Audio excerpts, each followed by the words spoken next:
말씀을 대해 주시겠습니다.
예, 우리 교문의 교회 성도님들 오늘 하루도 행복하셨습니까?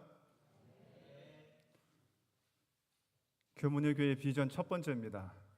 예, 행복한 교회. 정말 제가 우리 교문의 교회 교우님들 특별히 이 특창을 하시는 모습을 보면서 어제 오늘 제가 느낀 게 있습니다. 눈을 지그시 감고 제가 찬양을 이렇게 묵상을 했는데 우리 교문의 교회 교우님들은 특창을 하면 급이 프로급인 것 같아요. 마치 CD를 듣는 것처럼 이렇게 하나님을 찬양하고 또 그분의 이름을 영화롭게 하는데 이렇게 아름다운 목소리로 또 악기로 이렇게 찬양하는 모습을 제가 들으면서 이 교회가 첫 번째로 비전을 세운 게 왜 행복인지 알 것 같습니다.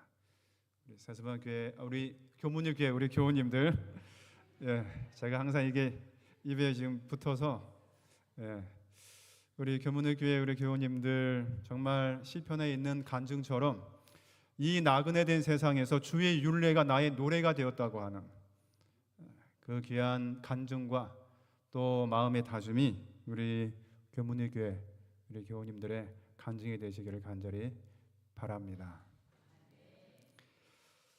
제가 이번에 이 전도회를 준비하면서 전체적인 그 주제를 기회로 제가 만들었지만은 그러나 이제 그 속에는 우리가 예수님을 알아가고 예수님의 품성과 예수님의 마음이 어떠하신지를 우리가 이 말씀을 통해서 살펴가는 시간을 제가 갖기 위해서 준비를 했습니다. 우리가 정말 한 평생을 살 때에 10년 신앙하신 분이든 20년 신앙하신 분이든 이제 막 신앙을 시작하려고 하시는 분도 마찬가지입니다. 평생을 살면서 입에서 가장 많이 나온 단어가 무엇일까? 이름이 무엇일까? 무엇일까요? 제가 한번 저도 이제 아주 어렸을 때부터 소위 이제 모태교인이에요. 저도. 근데 이제 제가 이렇게 삶을 반추해 보면서 가장 내 입술에서 많이 나왔던 이름이 예수님이었어요. 예수님. 물론 제가 이제 아들을 키우지만 이름을 이야기하지만 비할 바 못 되는 거예요. 우리 평생 신앙하신 분들은 그 예수님의 그 사용 횟수를 아마 하늘에서는 알고 있으시겠죠? 네, 어마어마할 겁니다. 근데 정말 우리가 이 예수님을 얼마나 많이 알고 있을까? 또 이 세상을 살 때에 정말 귀한 친구로서 우리가 많은 사람들을 사귀지만 신앙에서 삶의 근본적인 그 깊은 면에서 정말 마음을 토로하고 털어놓고 이야기할 수 있는 친구로 예수님을 우리가 얼마만큼 친밀하게 친속하게 그렇게 사귀고 있는가?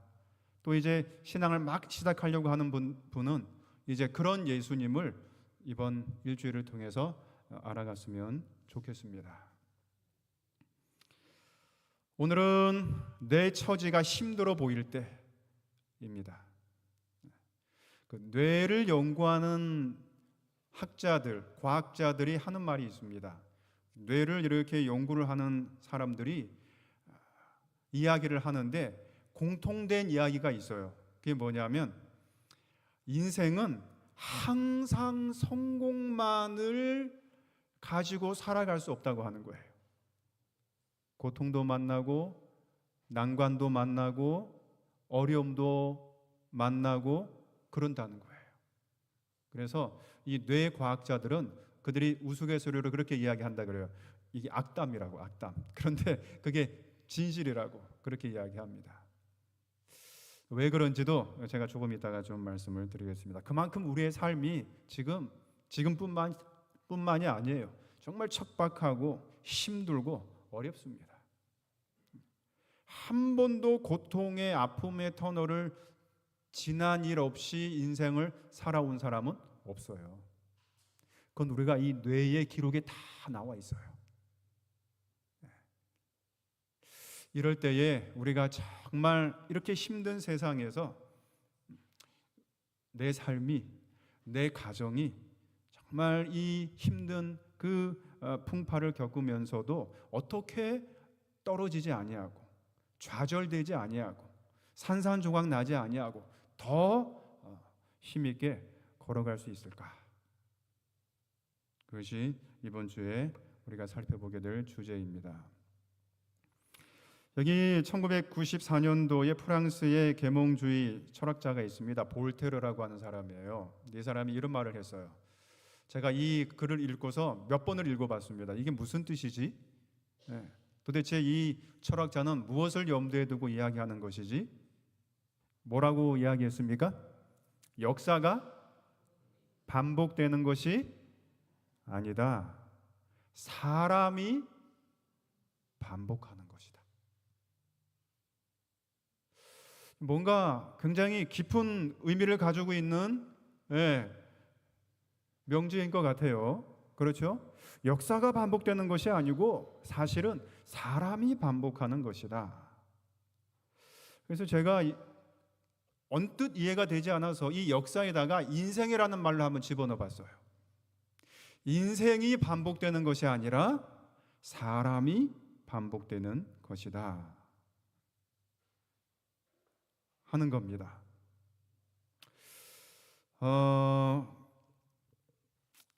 인생은 단순히 외부적인 조건에 의해서 자동으로 반복되는 것이 아니라 인간이 어떤 선택을 하는가, 어떤 행동을 하는가에 따라서 그렇게 형성이 돼요. 그렇지 않습니까? 그냥 저절로 이루어지는 것은 없어요. 오늘도 마찬가지 아닙니까? 우리가 어떤 선택을 했고 어떤 행동을 해서 오늘 하루가 만들어졌어요. 그리고 그 많은 부분은 과거로부터 배우지 못하고 같은 실수를 되풀이하게 되면 변화가 없이 계속해서 반복되는 삶을 살아가는 거예요. 이게 무슨 말이냐면 별로 유쾌하지 않은 그림인데 우리 교모님께 교우님들은 이런 분은 없는 것 같아요. 그래서 제가 좀 이야기를 하겠습니다. 그 볼테르가 한 말이 뭘까? 이런 말이에요. 우리의 몸을 이제 좀 이렇게 비유해서 이야기를 하는데 우리의 이 몸, 우리의 지금 이 체격은 무엇으로 결정이 되죠? 과거에 먹은 음식과 시간에 의해서 만들어져요. 그렇죠? 지금 저도 그래요. 저의 이 몸도 과거에 내가 무엇을 먹었는가 그 많은 시간들의 축적된 결과예요. 그런데 요즘 많은 사람들이 지금 무엇과의 전쟁을 벌입니까? 벌써 알잖아요. 살 때문에 참 힘들어합니다. 근데 불안한 몸을 줄이기를 원하면 어떻게 해야 될까요? 과거의 실수를 되풀이해서는 안 돼요. 그러니까 살을 줄이기를 원하는데 음식을 선택하는 변화를 하지 않으면 어떤 일이 발생됩니까? 그냥 똑같은 거예요. 그냥 어제 몸으로 오늘을 살고 오늘 몸으로 내일을 살고 아무런 변화 없이 그렇게 살아가는 것입니다. 인생도 마찬가지예요. 어제 인생을 오늘 살고 오늘 만들어진 인생을 그냥 내일 또 살아가고 아무런 변화 없이 그냥 그렇게 살아갑니다. 그러면 이런 변화 없는 반복을 어떻게 끊어낼까 하는 거예요. 변화 없는 반복 어떻게 끊어낼 수 있을까? 제가 고등학교 때에 이제 공부를 이렇게 하면 시험 기간이에요. 시험 기간에 이제 공부를 합니다. 우리 그 고등학교, 대학교 시절 다 그런 경험을 했을 것입니다. 공부를 해요. 공부를 하는데 정말 그 고등학교 그 나이 때는 잠이 얼마나 많습니까? 잠과의 전쟁이에요. 사실은 공부와의 전쟁이 아니고 졸음을 참아가면서 공부를 합니다.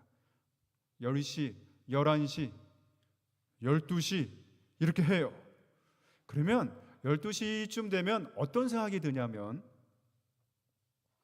저의 경우에는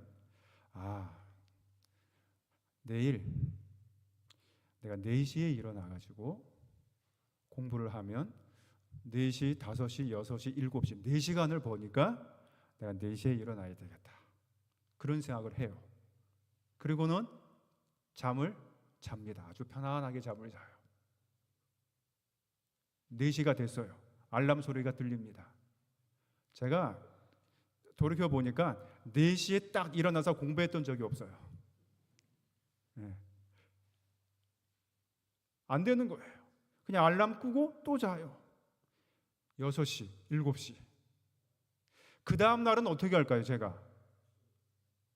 그 다음 날 똑같아요. 12시쯤 되면 이게 안 되는 거예요. 그리고는 어떤 생각을 하냐면 이번에는 내가 어저께 젊은 내가 망했으니 이제 그것을 거울 삼아서 절대로 이제 4시에 꼭 일어나야지. 그리고 또 잠을 자요. 4시에 일어났을까요? 안 돼요.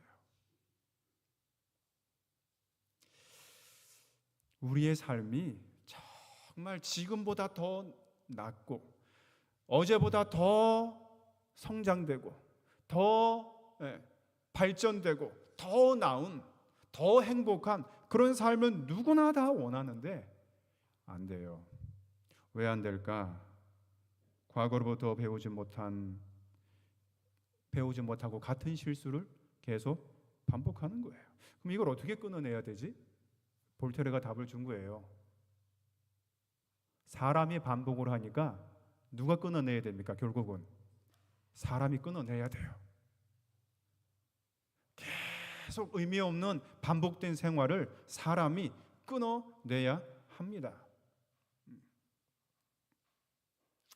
제가 오늘 이제 설교를 이렇게 정리하고 마지막으로 이렇게 하면서 그림을 좀 바꿨어요. 여러분 요즘 챗 GPT 아세요? 챗 GPT AI 명령을 넣어주면 원하는 대로 그려줍니다. 저는 이렇게 그림을 못 그려요. 이렇게 그려다오 그러면 몇 가지 이렇게 그 조건을 이렇게 달아서 딱 하면 이렇게 딱 그려줘요. 네, 참 신기합니다. 이거를 클래시컬하게 그려줘 그러면 고풍을 가지고 또 그려줘요. 이거는 세계에서 하나밖에 없는 그림이에요. 이 AI가 그려주는 거예요. 이렇게. 변화없는 반복을 인생에 대입해 보면 삶이 늘 같은 일상이에요. 이거 왜 그럴까? 사람들은 저를 봐도 그래요. 변화를 좋아하지 않아요. 좋아하지 않습니다. 변화를. 왜냐하면 변화를 하려면 해왔던 것을 바꿔야 되기 때문에 그래요. 뭔가를 바꾸려면 괜히 힘이 들 것 같은 생각에 그냥 하던 대로 해요. 익숙한 것이 더 편해요. 제가 아까도 이야기했지만 공부는 잘하고 싶은데 3시간, 4시간 책상에 앉아있는 것은 질색이다. 그러면 이 학생은 변화가 없어요. 아름다운 몸매를 갖고 싶은데 운동은 질색이다. 변화 없어요. 장사는 잘하고 싶은데 사람을 만나 상냥하게 이야기하는 것은 좋아하지 않는다. 그럼 장사 못해요. 막 상냥하게 이야기하면 자존심이 상한 것 같고 막 이러면 장사 못해요. 친구를 사귀고 싶은데 내 시간을 빼앗는 것은 질색이다. 그럼 친구를 못 사귀어요. 그러니까 변화에는 반드시 뭔가의 대가가 있어요. 그래서 제가 한번 생각을 해봤습니다. 사람들은 왜 변화를 싫어할까? 어떤 이 사이클이 있더라고요. 제가 나름대로 한번 정리를 해봤습니다. 변화를 생각하면 괜히 그래서 거부감이 생겨요. 그리고 거부감을 생각하면 그것이 부담감으로 변해요. 그리고 그 부담감은 우리의 감정에 영향을 미쳐서 우리의 마음을 불편하게 하고 심할 때에는 짜증이 나요. 그런 단계가 있는 것 같아요. 거부감이 생기고 그 다음 부담감이 생기고 그 다음에 우리 감정에 그것이 막 들어와가지고 이게 불편하고 어떨 때는 막 이렇게 짜증을 내고 그렇지 않습니까? 아이들에게 너 이거 해라 저거 해라 그럼 아이들이 내 어머니 내 아버지 그래요? 안 그래요 잘. 불편한 거예요. 여러분 여기 그 뇌가 있습니다. 제가 이 뇌에 좀 관심이 많아요. 여기 이제 뇌를 보면 이제 이게 김조한 교수님이라고 연세대학 교수님이신데 이분이 이제 뇌에 대해서 많은 연구를 했어요. 그래서 뇌 과학과 뇌 영상 분석을 통해서 우리 인간의 내면 소통에 대해서 이렇게 연구를 하신 분인데 이분이 주로 이제 많이 강조하는 것이 요거 여기 보면은 요 부분이에요. 요 부분 빨간 거. 그 이제 여기 보면은 제가 여기가 MPFC라 그래가지고 여기가 이제 이마입니다. 이마 전전두엽 요 이마. 그리고 이제 여기는 우리 뇌예요. 뇌. 그러니까 뇌에는 요 쪼글쪼글한 뇌는 우리의 기억, 의식, 감각, 운동, 시각, 청각 이게 다 여기 있어요. 여기 쭈글쭈글한데 여기.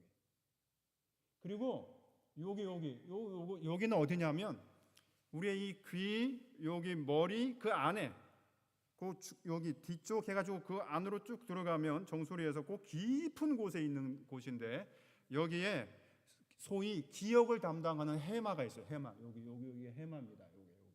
이 부분이 그 해마의 끝 부분에 빨간 붉은색 요게 뭐냐면 요 아미그달라라 그래가지고 요게 편도체예요. 편도체. 이제 편도체를 그 교수님이 설명을 하는데 제가 많은 것들을 제가 느꼈어요. 요 편도체가 뭐냐면 우리가 감정적인 것과 관련되어 있는데 뭔가 부정적인 것, 두렵고 짜증이 나고 화나고 막 이럴 때에 요 붉은색이 활성화가 된대요. 이렇게 쫙 활성화가 돼요. 물론 이제 기쁠 때도 이제 활성화가 되는데 주로 이제 이 부정적인 감정이 이렇게 탁 들 때에 이게 활성화가 쫙 된다 그래요. 그래서 우리가 뭔가를 봤는데 위협적인 것을 느끼게 되면 요 편도체가 활성화가 되는데 요 활성화가 되는 것을 우리는 못 느낀대요. 우리 몸은. 근데 여기 전전두엽, 여기 MPFC 요 전전두엽은 느낀다 그래요. 뭔가 좋으면 기분이 좋은 거예요. 칭찬 들으면 어때요? 기분이 좋죠. 애가 시험을 봤는데 100점 맞았어요. 기분이 좋은 건 우리가 느끼죠. 근데 이 편도체가 활성화되는 건 잘 모른대요. 못 느낀대요. 그래서 제가 이게 무슨 소린가? 저도 이제 뭐 들어봤는데 무슨 얘기인지 몰라. 그래서 이 교수님이 쉽게 설명을 해줘요. 어떤 설명을 하냐면 이런 설명을 합니다. 어떤 사람이 토끼 사냥을 하러 이제 갔는데 가다가 멧돼지를 만났대요. 그러면 이 사람이 어떤 생각을 할까요? 이 멧돼지를 만나면 큰 멧돼지를 만났어요. 예? 이제 나는 죽었다. 예. 그래서 멧돼지를 만나면 두 가지 선택 중에 한 가지를 한대요. 도망가든지 싸우든지. 그런데 도망가든지 싸우려면 무엇이 필요하냐면 근육이 필요하다는 거예요. 근육. 그렇죠. 도망가려도 어떻게 해야 돼요? 근육이 있어야 도망을 가고 싸우더라도 근육이 이렇게 있어야 싸울 수가 있어요. 그래서 그런 위기 상황이 딱 되면 이 편도체가 쫙 활성화가 돼가지고 이제 이 뇌에 이제 이렇게 탁 이제 신호를 줘서 이 뇌가 온 몸에 신호를 쫙 보낸대요. 무슨 신호입니까? 응급 상황이에요. 큰일 났다 이거예요. 그러면 이때에 이 근육이 힘을 쓰려면 뭐가 필요합니까? 에너지가 필요하잖아요. 그래서 그 에너지를 쫙 근육에게 준대요. 근데 우리 몸에 그 에너지가 무한정이 아니잖아요. 딱 제한돼 있잖아요. 그래서 어떤 일이 발생하냐면 그 에너지를 쓰는 기관들이 많이 있는데 가장 많이 그 에너지를 100으로 놓고 봤을 때 가장 많이 에너지를 쓰는 기관이 어디일까요? 어딜 것 같아요? 위래요. 위장. 소화기관이래요. 이게 전체의 30% 에너지를 쓴대요. 그래서 이 편도체가 쫙 활성화가 되면 위로 갔던 에너지를 잠깐 스톱시킨대요. 그리고 어디로 보내는 거예요? 근육으로. 왜요? 지금 위기 상황에 죽게 생겼는데 아침에 먹은 그 밥 소화시키는 게 무슨 대수냐 이거예요. 그래서 우리 몸이 그렇게 딱 차단을 시킨대요. 그리고 생식 기능도 스톱을 시킨대요. 생식 기능. 내가 지금 당장 죽을 판인데 후세대를 위해서 정자를 만드는 게 뭐가 의미가 있냐 이거예요. 그래서 그 생식기로 가는 에너지도 스톱을 시키는 거예요. 그리고 정말 중요한 것은, 제가 정말 소름이 돋은 것은 면역 기능도 스톱을 시킨대요. 그럼 면역 기능에는 우리가 잘 아는 대로 뭐가 있어요? NK 세포, T 세포, 그죠? 네. 이게 어떤 역할을 합니까? 오늘 하루도 수십억 개의 새로운 세포 분열을 우리 몸에서 이루었대요. 하루에 수십억 개의 세포가 세포 분열을 하는데, 그 가운데 수십억 개니까 수만 개 혹은 수천 개의 세포는 복제를 하거든요. 복제를 하는 과정에서 에러가 생긴다 그래요.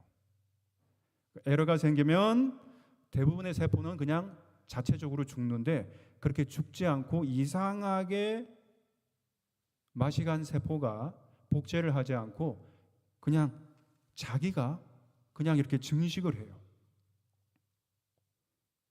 그래서 점점 키웁니다. 그거를 소위 암이라 그래요. 암 종양. 근데 그거를 억제해서 더 크게 못하게 하는 것이 이 NK 세포와 T 세포예요. 그러니까 이 기능을 이제 해야 되는데, 이 편도체가 쫙 활성화가 되면 그 에너지로 가려고 했던 것이 어디로 가는 거예요? 근육으로 가는 거예요. 그리고 스톱이 되는 거예요. 그래서 이제 그 위기를 이제 대처하라는 겁니다. 그런데 그분이 그래요. 그 교수님이 멧돼지가 나타났는데 그 상황이 얼마나 지속될까 하는 거예요. 보통 한 얼마 정도 걸릴까요? 도망가든지 싸우든지 하면은 보통 5분에서 10분이면 결판 난대요. 그렇지 않아요? 도망가고 싸우고 하든지. 그래서 보통 5분에서 10분. 그래서 5분에서 10분 정도는 다른 기관으로 보내야 할 에너지를 잠깐 스톱시키는 것이 가능할 수 있다는 거예요. 그 정도는 지금 이 위기가 더 중요하니까 그럴 수 있다고 하는 것입니다. 그런데 이분이 이런 이야기를 해요. 그런데 문제는 현대인들이라는 거예요. 현대인들. 우리와 같은 현대인들. 우리들이 마주하는 멧돼지들이 너무 많대요. 일상생활에서. 고등학교 수험생들에게 멧돼지는 뭘까요? 좀 있으면 시험인데. 예? 수능이지 않습니까? 수능. 수험생들이 생각하는, 맞이하는 멧돼지. 저거 해결 못하면 내가 죽기 때문에 1년 내내 편도체가 활성화된다는 거예요. 내가 죽든지 네가 죽든지 한번 해보자. 이러니까 편도체가 막 활성화되는데 5분 10분이 아니고 1년 내내 활성화가 되는 거예요. 취업 준비생들에게는 취업 시험이 엄청난 멧돼지로 다가온다 하는 거예요. 그리고 천시만고 끝에 취업을 했는데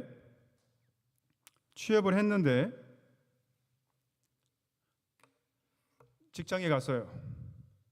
가니까 상사가 있어요. 상사가 뭐로 보입니까? 이 멧돼지예요. 그래서 학생들은 중간고사 멧돼지, 기말고사 멧돼지, 집에 가면 엄마 멧돼지, 아빠 멧돼지, 남편은 아내 멧돼지, 아내는 남편 멧돼지. 이게 굉장하다는 거예요. 이 스트레스가 5분 10분 정도는 차단시킬 수 있는데 이것이 6개월 1년으로 가게 되면 우리의 몸이 견딜 수가 없다는 거예요. 그래서 오늘날 많은 사람들이 정말 심각한 질병에 처하게 되는 것이 바로 이것 때문이라는 거예요. 제가 이걸 가만히 들어보니까 정말 그래요.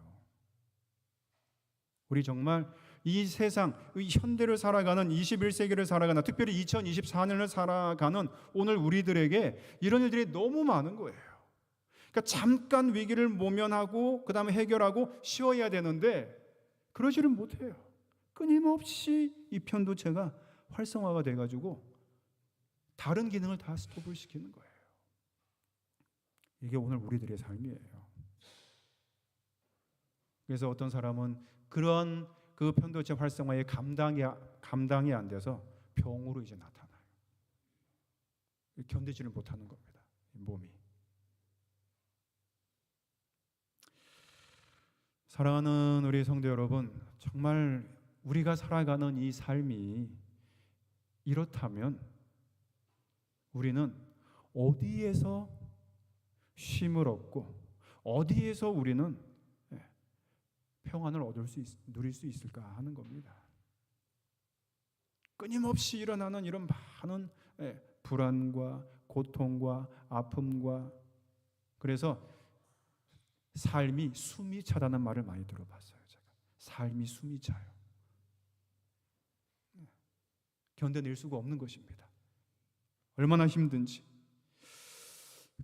그래서 제가 한번 생각을 해봤습니다. 성경에는 이렇게 힘이 들고 이 편도체가 막 쫙 활성화가 돼가지고 이럴 때에 그러면 하나님께서는 2000년, 3000년 전에도 그런 일이 있었겠죠?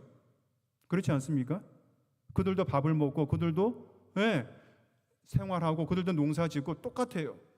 그래서 그런 사람들에게도 분명히 하나님께서는 뭔가를 돌보셨을 텐데 그럼 우리 하나님께서는 어떻게 하셨을까? 제가 성경을 쭉 봤더니 이 사건이 제가 탁 떠올랐어요.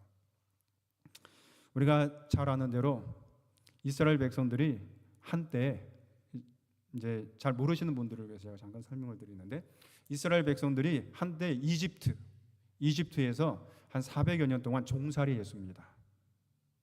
노예 생활을 했어요. 너무 힘이 들었어요. 모세를 통해서 이제 이집트에서 이제 탈출을 했어요. 탈출했습니다. 우리는 출애굽이라고 하는데 저기 캐톨릭에서는 탈출기라 그래요. 탈출을 했어요. 탈출을. 그리고는 이제 탈출을 했으니까는 뭐가 보장이 되는 것입니까? 자유 아니에요, 자유? 얼마나 기뻤겠습니까? 그 자유로 이제 자유를 향해서 이제 쫙 가는데 자유의 마지막 목적지가 어디였냐면 가나안이었어요. 그 가나안 땅만 가면 정말 이제 노예 또 이 종의 그 신분에서 그 삶에서 다 벗어나서 정말 편안하고 아름답고 행복한 삶을 살 수 있는 그 가나안을 향해서 이제 걸어갔습니다. 걸어갔는데 여러분 한번 생각해 보십시오. 그 당시 그 이스라엘 백성들이 출애굽할 당시에, 탈출할 당시에 이집트의 그 군사력은 지금으로 말하면 미국이었어요. 미국. 대단했습니다. 막강한 군사력을 갖고 있었어요. 그래서 이 바로 왕이 하여튼 그 과정에서 어리버리 해가지고 이스라엘 백성들이 이 탈출하는 것을 그냥 놔뒀다가 생각해 보니까 이게 안 됐어요. 그래서 다시 잡아오려고 합니다. 그래서 군사를 보내요. 군사가 이제 막 이제 먼지를 날리면서 다시 잡아오려고 하는 것입니다. 소위 우리로 말하면 추노예요. 추노. 노예를 잡으러 이제 막 말을 타고 이제 오는 거예요. 근데 그것을 이스라엘 백성들이 도망가다가 뒤를 돌아보니까 뭔가 이상해요. 막 이렇게 지진 나는 것처럼 막 진동을 하는데 뒤를 돌아보니까 이렇게 이제 된 거예요. 바로가 이 왕이에요. 바로가 가까이 올 때에 이스라엘 자손이 눈을 들어본즉 애굽 사람들이 자기들 뒤에 이른지라 쫓아오는 거예요. 잡히면 죽는 거예요. 내가 죽으면 상관없는데 내 자식들, 내 손주들 죽는 거예요. 이스라엘 자손이 빨간 글씨가 어떻게 된 겁니까? 성경에서 시민은 굉장한 의미를 담고 있어요. 심히 괴롭다라고 이야기할 때는 정말 괴로운 거예요. 예수님께서 겟세마네 동산에서 내가 심히 죽게 되었다라고 이야기할 때는 정말 그건 엄청난 것입니다. 심히 뭐 했다고요? 두려워하여 그랬어요. 자, 이거를 현대 뇌과학자들은 어떻게 표현할까요? 심히 두려워하여를 뭐로 표현할까요? 심히 뭐가? 편도체가 활성화돼요. 심히 편도체가 활성화되어서 어떻게 할 수가 없는 거예요. 죽게 된 겁니다. 최고의 위협이에요. 모든 에너지가 다 이제 근육으로 이렇게 가는데 움직일 수가 없어요. 너무 무서워서. 여러분, 우리가 너무 큰 충격받으면 그렇지 않습니까? 앞이 캄캄하다 그러잖아요. 인생에서 너무 큰 쇼크를 받으면 뭐 사업이 망했다든지 부도가 났든 이러면 정말 쇼크예요. 그러면 이게 딱 멈춰요. 저는 그거 목격했어요. 제 아버님이 이렇게 일을 하시다가 사업에서 이게 잘 되지 않았어요. 너무 걱정하시고 염려하시고 그러다가 아침에 밥을 드시는데 갑자기 밥 숟가락을 이렇게 딱 이렇게 놓는 거예요. 그래서 왜 그러세요? 그랬더니 앞이 안 보인다 이러더라고요. 식사하는데 앞이 안 보이. 저희들도 놀라고. 그래서 잠깐 이제 누우신 거예요. 그 밥상을 이렇게 놔두고 이렇게 누웠다 한참 있다가 이제 좀 보인다 그러고 이렇게 다시 이렇게 식사를 이렇게 하셨는데 저는 그걸 경험해봤어요. 정말 걱정이 많고 정말 불안하면 앞이 안 보이더라고요. 깜깜한 거예요. 이스라엘 백성들이 그런 상황에 처해 있었어요. 이제 어떻게 해야 됩니까? 꼼짝없이 잡혀서 죽을 수밖에 없어요.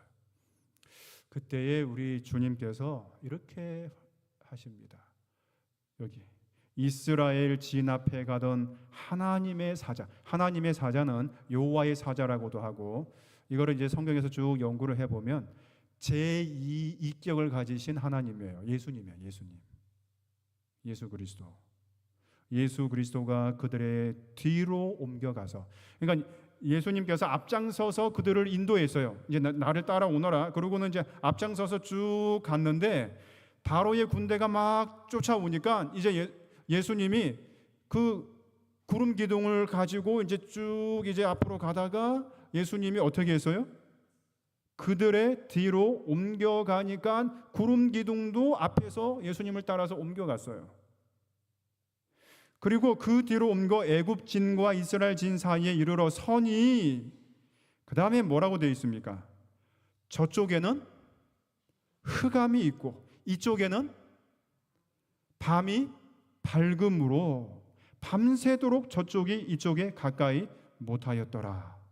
이렇게 되어 있어요. 여기 빨간 글씨입니다. 저쪽에는 구름과 흑암. 그래서 바로의 군대는 흑암으로 딱 덮었어요. 깜깜하게 해놨어요. 제가 참 그 감동적으로 봤던 구절은 참 우리나라 사람들이 성경 번역할 적에 정말 잘 번역합니다. 참 잘 번역해요. 여기 보면은 여기 이쪽에는 뭐가 밝았다 그래요? 밤이 밝음으로. 이게 말이 되는 말이에요? 이게 말이 됩니까? 밤이 밝아요, 어두워요? 어둡죠. 어떻게 밤이 밝아요? 그런데 하나님께서 예수 그리스도께서 그의 백성을 보호하시려고 어떻게 했습니까? 밤을 밝혔어요.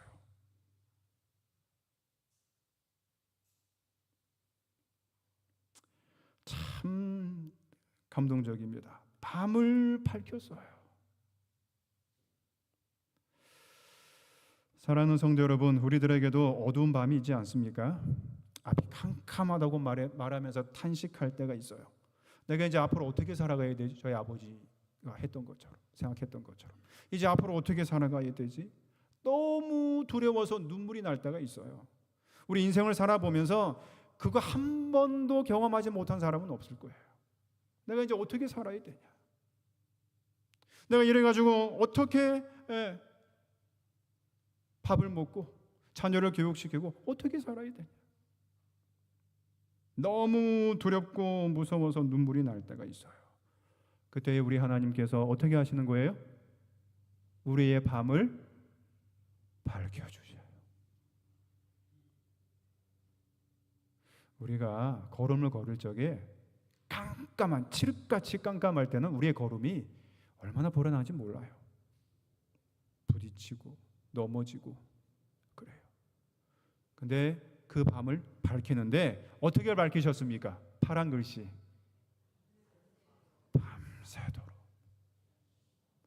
밤새도록 밝히셨어요. 엄마가 불덩이 같은 열이 나는 아이를 간호하듯이 아이가 열이 나서 헐떡이면 잠자는 엄마 없어요. 우리 주님께서 밤이 맞도록, 밤이 새도록 저쪽이 이쪽에 가까이 하지 못하도록 그렇게 하셨다 하는 것입니다. 그래서 우리가 인생을 살아갈 때에 어둠을 만나는 것이 큰일이 아니에요. 그건 다 만날 수 있습니다. 우리가 자동차를 타고 가면 어두운 터널 다 만나듯이 만날 수 있어요. 여러분 그런 말 들어봤습니까? 낭떠러지에 서 있는 것이 위험한 것이 아니라 낭떠러지에서 정말 위험한 것은 집중하지 않을 때가 위험한 것이다. 이런 말 들어봤습니까?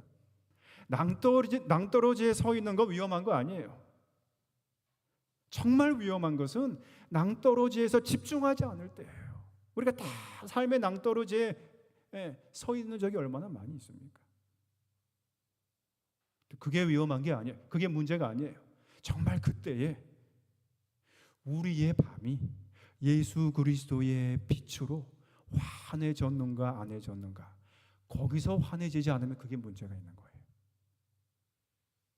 근데 우리 주님께서 이스라엘 백성들의 그 길을, 밤을 환하게 밝히셨어요. 그리고 난 다음에 우리 주님께서 한 가지를 이야기합니다. 그건 뭐냐면, 이 밤을 밝히면, 여러분 후레쉬의 역할이 뭐예요? 예? 밝혀서 어떻게 하라는 거예요? 거기 머물라는 거예요? 가라고 하는 거예요. 가라고 하는 거. 빛은, 어두움에서 밝히는 빛은 우리들에게 거기 머물라고 하지 않고 이제 보여줬으니까 가라고 하는 거예요. 가라고. 그래서 나아가는 겁니다. 나아갈 때에 필요한 것이 뭔가? 그게 순종이에요. 순종. 하나님의 백성은 앞으로 나아가야 합니다. 어디까지? 자유가 보장되어 있는 가나안까지 나아가야 돼요. 그런데 현대 삶은 너무 복잡해서 잘 안 돼요. 우리가 정말 노력을 하고 있는 힘을 다하고 정말 재능을 다하고 그렇게 하는데도 불구하고 원하는 결과가, 성과가 나오지 않을 때가 많아요. 지금 세상은 그래요. 어떤 책에 이런 말이 있습니다. 여기 보면 100% 우리의 행동이 100% 우리의 결과를 좌우하기에는 세상이 너무 복잡해졌다. 그러니까 우리의 능력 가지고는, 우리의 노력 가지고는 안 된다는 거예요. 그만큼 복잡해졌어요. 자꾸 다른 게 막 끼어들어요. 장애물이 끼어듭니다. 순수하게 노력해가지고 결과를 얻어내야 되는데 그게 이치인데 안 되는 거예요. 왜요? 너무 복잡해졌어요. 지금도 그렇지만 이스라엘 백성들도 그런 것입니다. 그러면 그때는 어떻게 해야 돼요? 성경에서는 순종하라는 거예요. 순종이에요. 순종. 하나님의 말씀에 순종하는 거예요. 변화는 순종을 통해서 이루어져요. 변화는 순종을 통한 변화만이 하나님의 백성이 살아갈 길입니다. 우리 아이들을 다 키워봤지 않습니까? 우리 부모님들에게 제가 여쭤볼게요. 아이가 부모의 말에 순종만 했으면, 거역하지 아니하고 쭉 이렇게 키우는데 순종만 했으면 이 아이는 어떻게 됐을까요? 네? 부모가 하라는 대로 다 했으면 어떻게 될까요? 이 아이는 여러분 생각해 보세요. 어떻게 됐어요? 공부해라, 잠을 자야지, 이거는 먹지 말아라, 너는 이번에 이렇게 하라. 순종만 했으면 벌써 스카이 대학 다 갔을 거예요. 박사, 의사 다 됐을 거예요. 부모는 알고 있어요.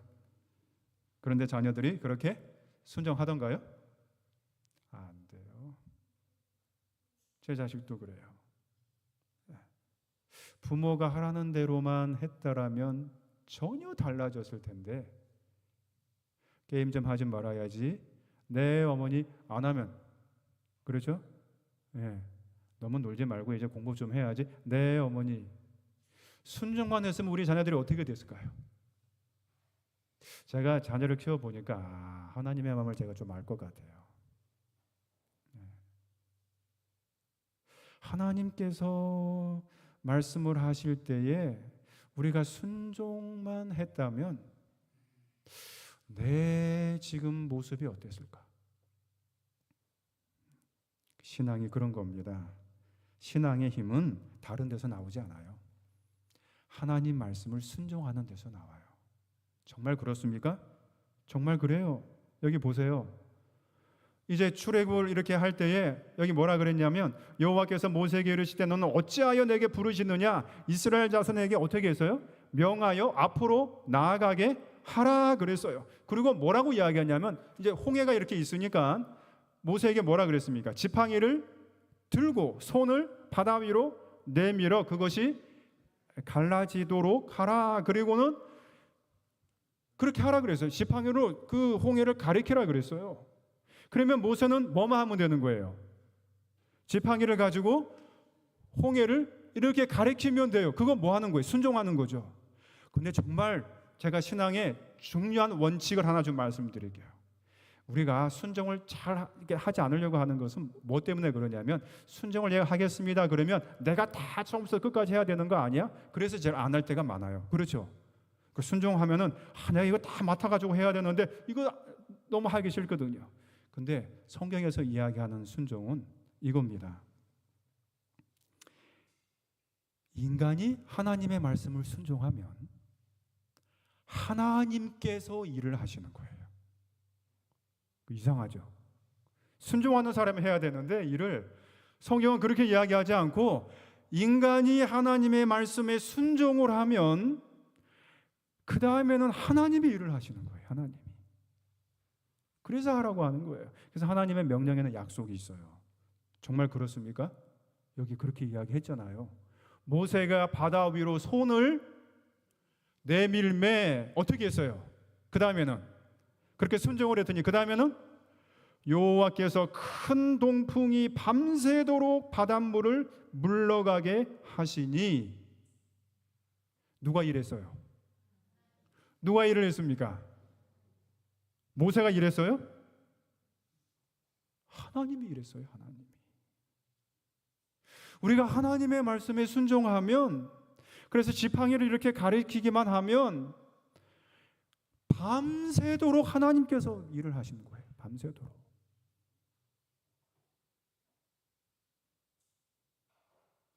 제가 이거를 깨달고 전 무릎을 쳤어요. 지난 세월, 숱한 세월, 하나님의 말씀을 순종하지 않았던 그 많은 세월, 내가 순종만 했더라면, 그때 하나님의 말씀을 펼쳤을 때에 나에게로 와라, 너의 마음을 나에게 다 펼쳐보아라, 너 문제가 뭐지? 그랬을 때 내 마음의 문제를 이야기만 했더라면, 솔직하게 하나님의 말씀을 한번 읽어봐라, 내 말을 한번 읽어봐라, 그렇게만 했더라면 여기처럼 그 홍해 앞에서 하나님께서 일을 하시는 거예요. 하나님께서. 여호와께서 큰 동풍이 밤새도록, 하나님은 주무시지 않으셨어요. 너무 그것이 기특해서 모세가 지팡이를 이렇게 드는, 말하는 대로 순종을 하니 여호와께서 큰 동풍이 밤새도록 바닷물을 물러가게 하시니 물이 갈라져서 어떻게 되었다고요? 바다가 마른 땅이 되니라. 사랑하는 성도 여러분, 제가 말씀을 마치면서 여러분들의 삶에 홍해와 같은 넘실거리는 파도가 여러분들의 삶을 가로막고 있다면 모세처럼 순종해 보시기 바랍니다. 순종하면 그 다음에는 하나님의 시간이에요. 그래? 너 순종했지? 그럼 이제 내가 일을 해야지. 허리를 동여 매시고 여호와께서 여러분들의 삶에, 여러분들의 그 문제의 일터에서 밤새도록 일하실 것입니다. 이러한 주님께서 우리들의 구원자가 되신다고 하는 것이 성경의 말씀이에요. 우리가 정말 하나님께 나아가면, 그래서 하나님의 말씀을 우리가 그대로 읽고 순종하면 우리 주님께서 여러분들의 삶에서 해결할 그 많은 일들을 얼마나 많이 해결하실까요? 쌓여 있지 않습니까? 여러분들의 삶에 해결하지 못한 문제가 쌓여 있지 않습니까? 우리 하나님께서 그것을 해결하여 주십니다. 그런 놀라운 경험을 하시게 되기를 간절히 바라면서 오늘 말씀을 마치겠습니다.